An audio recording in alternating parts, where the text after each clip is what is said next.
Hello everyone, welcome to G centric. और ये question पूछा है आईआईएससी बेंगलोर ने गेट 2016 में डबल ई में।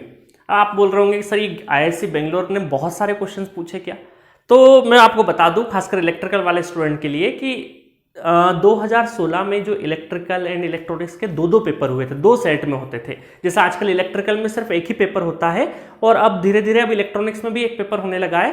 तो आपको यकीन नहीं होगा कि 2016 में या 15 में क्या होता था ना कि दो शिफ्ट में पेपर होता था। जैसे इलेक्ट्रिकल की दो शिफ्ट में, मॉर्निंग शिफ्ट, इवनिंग शिफ्ट, या फिर अगले दिन पेपर होता था कई बार, और उनका एक कॉमन कट ऑफ निकलता था, है ना। और नॉर्मलाइजेशन भी होता था, किसी का इजी आ गया किसी का टफ हो गया तो एक नॉर्मलाइजेशन करके स्केलिंग किया जाता था।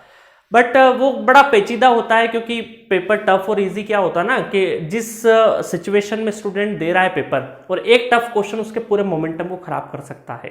तो मेरा पर्सनली ये मानना है कि एक पेपर हो तो अच्छा से कंपटीशन सबके लिए बराबर रहता है, किसी के लिए अनफेयर नहीं होता है। ठीक है, मेरी बात करते करते क्वेश्चन आपने सॉल्व कर लिया होगा। चलिए, क्वेश्चन पूछा है, बहुत अच्छा क्वेश्चन पूछा है, बहुत सारे स्टूडेंट थोड़े कंफ्यूज हुए थे इस क्वेश्चन में। इन the portion of a circuit shown, ये किसी सर्किट का पोर्शन है ना। ऐसा नहीं कि आधा अधूरा कहीं सर्किट है, बीच में इधर भी कोई सर्किट होगा, इधर भी कोई सर्किट होगा, बीच में एक पोर्शन है लिखा है जिसके हिसाब से। In a portion of the circuit shown if the heat generated in 5 ohm resistor is 10 calorie per second.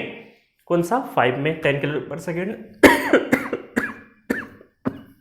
चलो थोड़ा खराश आ गया था, वापस से क्वेश्चन पढ़ता हूं, है ना। In the portion of the circuit shown if the heat generated in 5 ohm resistance is 10 calorie per second, then heat generated by the 4 ohm resistance in calorie per second, calorie per second इसके अंदर पूछा है। अब देखिए क्या होता है, आपको एक डेटा में बता देता हूं कि 1 कैलोरी पर सेकेंड ये होता है 4.184 वॉट, है ना। ये डेटा ध्यान होना चाहिए। अब देखिए, गेट एग्जामिनेशन वालों ने आपको पावर कोई वॉटेज में पूछा है क्या? नहीं पूछा है। आप चाहें तो अगर ये डेटा आपको पता होता तो आप वॉट में कन्वर्ट करके इस क्वेश्चन को बड़ी आसानी से भी सॉल्व कर सकते थे। बट मेरा रिकमेंडेशन ये है यहाँ पे कि आपको अगर वॉटेज में फाइनल आंसर पूछा जाता तो हम वॉटेज में कन्वर्ट करते, बट हमें वॉट में नहीं पूछा, हमें कैलोरी पर सेकेंड में ही पूछा, और गिवन डेटा भी हमें 10 कैलोरी पर सेकेंड का ही गिवन है। तो सबसे पहले मैं आपको बता दूं कि कई स्टूडेंट को क्या होता है ना, समझने में थोड़ी सी दिक्कत आती है कि सर ये क्या एज्यूम करें, 5 ओम को तो रेजिस्टेंस मान लिया, 4 ओम को भी रेजिस्टेंस मान लिया, बट इस 10 कैलोरी पर सेकेंड को हम क्या माने। काफी लोगों को लग रहा होगा कि सर इसमें भी कंफ्यूजन हो सकता है। बिल्कुल होता है, बहुत सारे स्टूडेंट को कंफ्यूजन। ठीक है, तो कैलोरी का मतलब देखो एनर्जी होता है ना। तो पावर इक्वल टू क्या होता है? पावर इक्वल टू होता है energy divided by time, energy divided by time. तो इसका मतलब है कि यहां पर कैलोरी क्या है? एनर्जी है पर सेकेंड। इसका मतलब है कि ये पावर दे रखा है आपको, क्या दे रखा है? कैलोरी। कैलोरी क्या एनर्जी है, तो इसका मतलब है कि ये 10 कैलोरी पर सेकेंड में आपको क्या दे रखा है? पावर दे रखा है, पावर दे रखा है। ठीक है, इतना मान सकते हैं। चलो इसको थोड़ा सा साइड में रखते हैं, अब क्वेश्चन पे आते हैं वापस से। तो आपको इंफॉर्मेशन क्या दे रखी है कि 5 ओम में हमें पता है कि 10 कैलोरी पर सेकेंड अगर जा रहा है, हीट जनरेट हो रहा है, तो बताओ 4 में कितना होगा। तो आप बोलेंगे सर यूनिटरी मेथड लगा दे क्या, 5 में उतना तो 4 में कितना। ऐसा नहीं कर सकते, क्योंकि हमें जानना पड़ेगा कि इनके अंदर करंट कौन कौन सा जा रहा है, कितने कितने प्रतिशत करंट जा रहा है। अब देखो यहां पर बहुत ही सिंपल तरीके से लॉजिक से जाते हैं। हमें पता है कि यहां पर जो भी जनरेट होगा, थोड़ी देर के लिए हम ये मान के चले, यहां जो भी जनरेट होगा वो करंट के फॉर्म में होगा। तो किसी तरीके से अगर मैंने यहां पे करंट मान लिया, उस करंट का अगर मैं पावर लिखूंगा, पावर 10 कैलोरी पर सेकेंड, मतलब यहां पे अगर मैं पावर लिखूं तो I² R लिखूंगा पावर। तो देखो यहां पर हुआ क्या होगा, आप इस सर्किट को वापस से रीड्रॉ करें तो कुछ इस तरीके से पाएंगे कि अगर मैं इसको कंबाइन कर दूं तो ये कितना है? 10 ओम, है ना। 4 + 6 10, और ये कितना है आपका 5, ये कितना है 5। अब आपको ताज्जुब होगा कि यहां पर सपोज करो मैं ये करंट I एज्यूम करता हूं, है ना, I करंट एज्यूम करता हूं, और मुझे इस I करंट को 2 रेजिस्टेंस में डिस्ट्रीब्यूट करना हो। तो क्या मैं ऐसा करूंगा कि 5 ओम और 10 ओम, इसका मतलब है कि यहां पर 1:2 के फॉर्म में डिवाइड होगा। जो रेजिस्टेंस कम होगा वहां करंट ज्यादा जाएगा, जहां रेजिस्टेंस ज्यादा होगा वहां करंट कम जाएगा। तो क्या मैं ऐसा बोल सकता हूं कि अगर मैंने यहां पर I1 करंट इधर माना है, I1 सपोज करो इस I से एक I1 करंट इधर जा रहा है जो कि 10 ओम में है, तो क्या मैं ऐसा बोल सकता हूं कि यहां जो भी करंट जाएगा उसका डबल इधर जाएगा? बोल सकते हैं क्या? बिल्कुल बोल सकते हैं, क्योंकि 1:2 में करंट डिवाइड होगा, जहां रेजिस्टेंस कम तो करंट ज्यादा, रेजिस्टेंस ज्यादा तो करंट कम।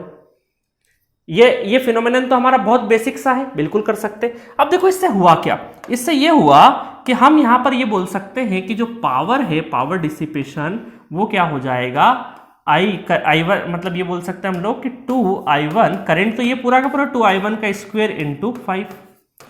और चूंकि अभी हमारा जो पावर है 10 कैलोरी पर सेकेंड में है, तो 10 इधर रख दिया हमने, ठीक है, और ये हो जाएगा, ये 4 4 पंजे 20 20 और I1 का स्क्वायर, तो यहां से I1 आ जाएगा आपका 1/2 अंडर रूट। ये हो गया I1। अब I1 आ चुका है अगर आपके पास, और मुझे पता है कि देखो यहां पर 10 ओम में, ये दोनों का में सीरीज में, तो ये I1 करंट तो 4 ओम में भी वही करंट होगा और 6 ओम में भी वही करंट होगा, क्योंकि both are connected in series. तो क्या मैं ऐसा बोल सकता हूं इस लॉजिक से कि अगर I1 करंट हमें पता लग गया जो कि यहां पे जा रहा था, तो हमें पता है कि अगर I1 पता लग गया तो हम 4 के अंदर तो पावर निकाल ही सकते हैं, बिल्कुल निकाल सकते हैं। क्या होगा जाएगा, तो हम ये बोलेंगे पावर 4 ओम में अगर देखें तो ये हो जाएगा I1 का स्क्वायर इंटू 4, और I1 का स्क्वायर मतलब कि 1/√1/2, तो ये क्या हो जाएगा 1/2 इंटू 4, तो ये हो गया आपका 2 calorie per second, 2 calorie per second.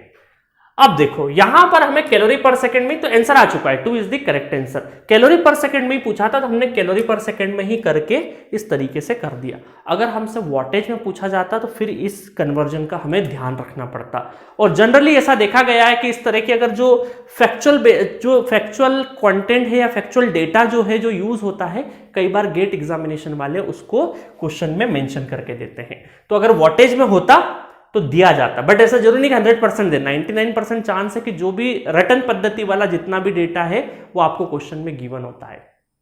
But फिर भी कुछ चीजें हो सकता है IIT एज्यूम कर ले कि शायद ये तो पता ही होगा, तो ये वाला डेटा आपको पता होना चाहिए, है ना। ऐसा रटना मत, क्वेश्चन का ध्यान रखा जाएगा। वैसे गेट में ऐसा कुछ भी नहीं होता जो रटने के ऊपर बेस्ड है।